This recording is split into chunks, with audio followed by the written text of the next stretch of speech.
So one of the plugins that you can utilize for designing website is DesignerGPT as well.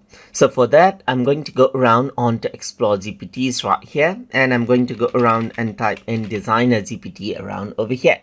So let's just go around and click right here and click on Start Chat. And over here, I'm going to go around and tell it to make a web page on advantages of education as a blog right here, just like this. So once I go around right here, it says sure, I can create a blog, and if so, would you prefer images generated with DALL-E or using Unsplash links? So I'm just going to go around and say Unsplash links right here, just like this.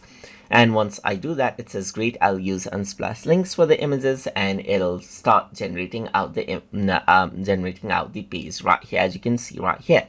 So it gives advantages of education right here and uses Unsplash images as image sources around over here, just like this, as you can see.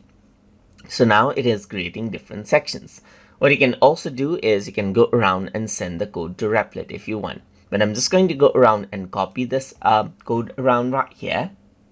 And then I'm going to go around and paste this out on this particular notepad file right here. And I'm just going to go around and save this out right here on my desktop in sample code as samplecode.html in all files right here. So let's go around and replace this out right here, just like this, and close it out. So now I'm going to go around and open this out right here, and this is what you have, as you can see right here.